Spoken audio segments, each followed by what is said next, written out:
In today's video, we are making this delicious golden crispy pork belly porchetta on the Cypress grill. Let's get into it. So tender, so juicy, wow. Okay, now I call this a pork belly porchetta because it is not Nonna's porchetta. So traditionally, porchetta in Australia, we know it as a pork belly and a pork loin attached, gets seasoned and rolled. Today, I'm doing just the pork belly, no loin. Pork belly's got a lot of fat in it, so it stays nice and juicy, nice and moist. You just need to make sure that you cook it long enough so that fat renders. Okay, so I've got my pork belly here.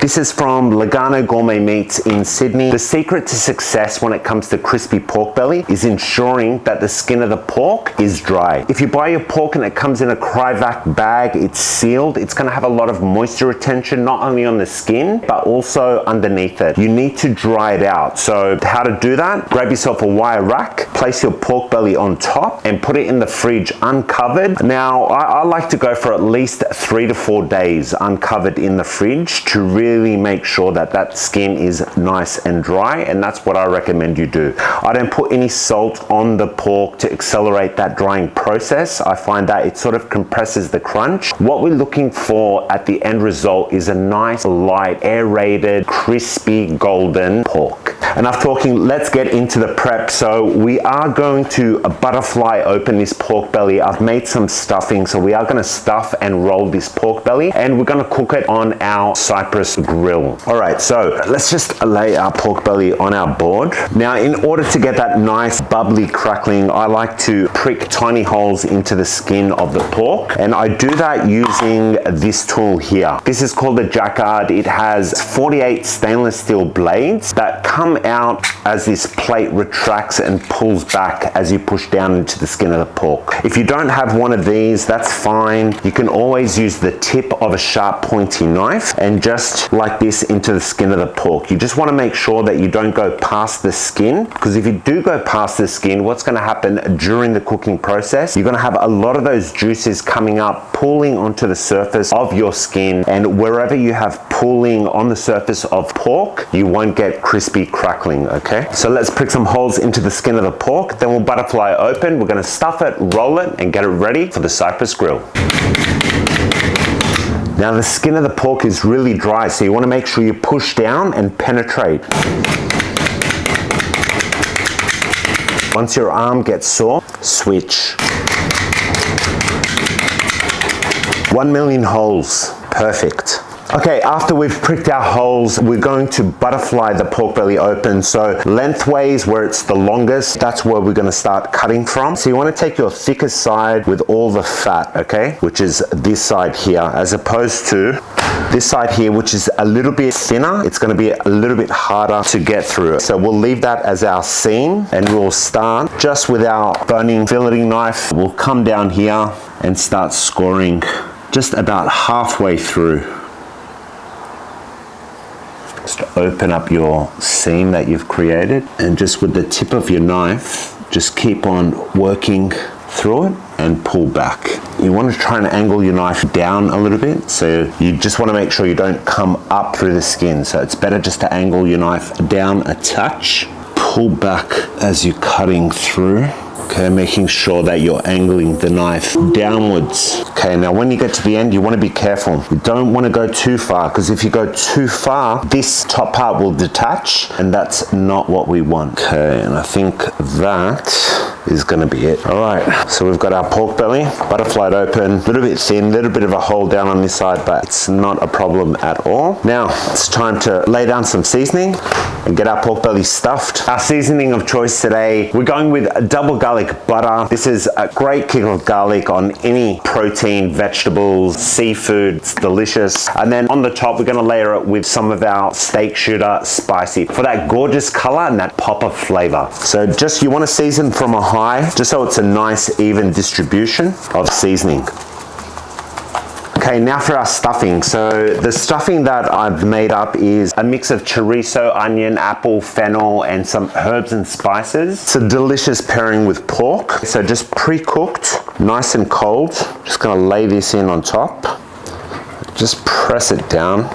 as you're working through it. And we might just turn our pork belly this way and try and get an even layer across both sides. All right, it's time to wash my hands, and we'll come back and we'll roll up our pork belly. All right, so butcher's twine in hand, it's time to roll up our pork belly. One side's got skin on the bottom, one side you'll see the meat on the bottom. So from the meat side is where you start to roll your pork belly. You want to try and be as even as you can here. Now you can actually season the meat side of the pork belly if you like. I mean, this stuffing is going to be packed full of flavor, so it will be fine. But definitely, if you have a favorite barbecue rub or a favorite pork seasoning, don't be shy to season up that meat side as well. Just keep rolling nice and tight, and there you go. All right, so we'll take sections of butcher's twine and we'll get our pork belly tied up. Okay, so now our pork belly is nice and rolled. We're just going to square off the ends for presentation. You can see our beautiful swirls. All right, now our pork belly is prepped. It's time to set up our Cypress grill. Your motor options on your Cypress grill, we have two. They both look very similar, but when you look at the back, you'll notice that one actually has an LED display. This is a rechargeable 20 kilo variable speed motor. This one here, 20 kilo variable speed, plugs into a power supply. It's not rechargeable. You need it plugged in while you're using the machine in order for the rotisserie to work. This one is the one that we're going to use today. I love the rechargeable one because it is wireless, so I have nothing hanging around. It's always safety first when you're dealing with charcoal and live fire. So that's always my preference. So it just hangs onto the back of our Cypress grill, clips in to the gear set, and our skewer rod, I think, is probably going to be around here for our cook, and we turn it on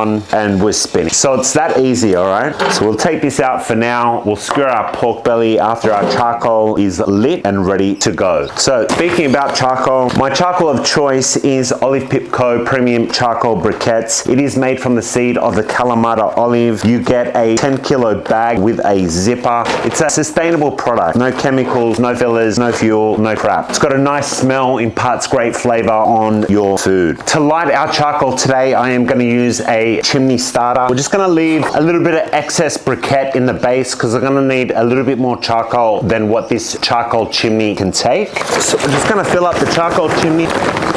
We have these Sure Burn natural firelighters. If the charcoal is natural, it's always good to keep it natural. Okay, your coals are ready when you start seeing that flames coming up from the top. They don't all have to be white or ashed over. Remember, this is a natural charcoal that we're using. Dump it in on top. We're going to mix up this charcoal together just so it can all have that even distribution of heat. Okay, now just with a shovel or any tool that you have, we just want to move our charcoal towards this side of our Cypress grill. We're going to be running our rotisserie skewer on the bottom here. So I want the coals nice and close to the pork. I want maximum heat for when we start. So we've got our skewer for our Cypress grill, and we have 4-prong forks. We've got different sizes. I'm opting for the mini size today. The mini prongs will basically hold the pork onto the skewer. So as the skewer rotates, the pork will go with it. Okay, so now we'll just try and gauge where it's going to be so we can use the full length of the skewer, keeping the pork in the middle. So just attach one side to your skewer, aim for the middle, and push through. You can sort of feel it as you go through. And if you don't come out even at the end, pull it out halfway, reposition, and push through again. Now you want to make sure that this is evenly loaded, otherwise it's going to put some strain on your motor. So it's very important to try and get it through the middle. Grab your mini 4-prong forks, push one end, just slide that in, push it into place, and tighten your wing nut nice and secure. Okay, so we're just going to lightly brush the skin with a little bit of oil just for that gorgeous golden color. Don't need much of it. Wipe off any excess. All right, let's go. Turn your motor on, and just into this bottom slot, just slide your skewer in place, and away we go. So we're just gonna lower this a touch. We do want maximum heat at the start. We want to start setting that crackle and get that bubble formation happening. This cook's gonna take about an hour and a half. So we want to make sure that we've got enough charcoal for our cook. So on this side, where there's no charcoal, just lay down a bed of briquettes. The last thing you want to do is run out of heat. You can start to see that bubble formation happening. That's from the high heat, that initial high heat. So what I like to do is I actually stop up the rotisserie motor, you're focusing and concentrating heat onto the skin just for a short burst of time, and then spin it again. You don't want to see flames licking the skin of the pork, otherwise it's going to blacken, it's going to burn, it's going to ruin all the effort that you've gone through. So just a few seconds at each stop of the rotisserie. You can see that gorgeous, beautiful, golden, bubbly, crackling, yum. And so we focus on this crackling part first, okay? And then once we've got our crackle set, nice and golden, nice and bubbly, we're gonna raise the Cypress grill further away from the charcoal to make sure it's cooked through on the inside.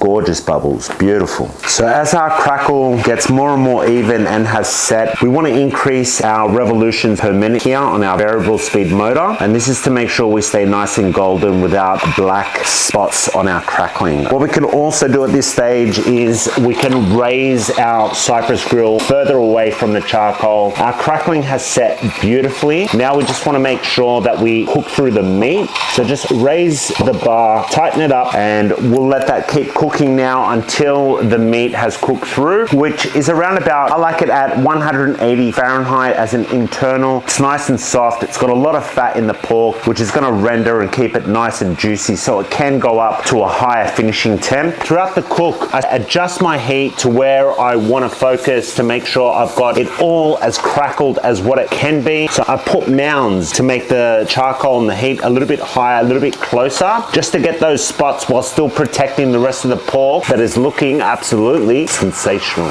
On the display of the rechargeable motor, you'll notice some numbers. They basically give you an indication of how much charge is left in the motor. 4.2 means it's fully charged, and when the display screen shows 3, it means that there is almost no power left. You can run the rechargeable motor connected to the power supply plugged into your normal electricity outlet. Okay, I've got here an instant read thermometer. It measures the internal temperature of the meat. That's how I know when it's done to the texture of my liking. For this rolled pork belly porchetta, I like it around about 76 to 82 degrees Celsius. So we're just going to take a reading from the middle of the pork when we get to that seam with the meat, and we're at 62. So we've still got a little bit to go, probably around about 20 minutes, and it will be done.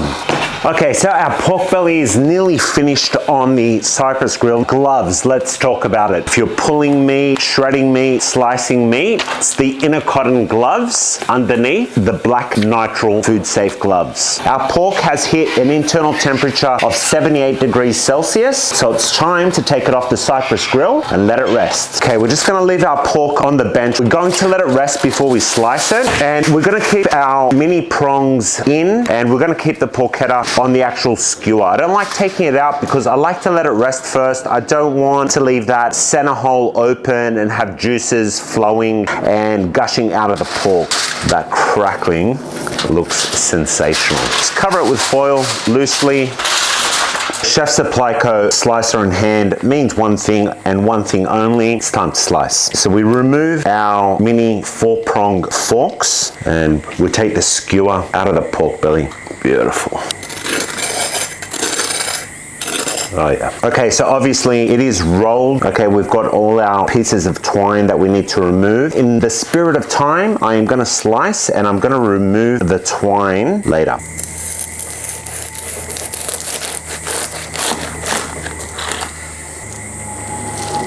Wow.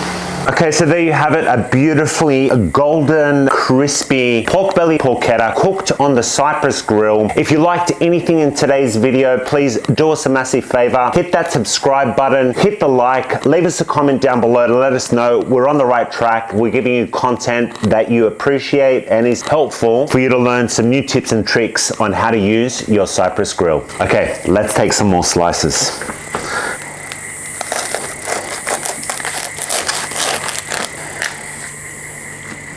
Wow. Let's have a taste. Wow. Try some crackling. So tender, so juicy. Wow. You'll find the full recipe down below, as well as a link to all the products that I use in today's video. We'll see you guys in our next video.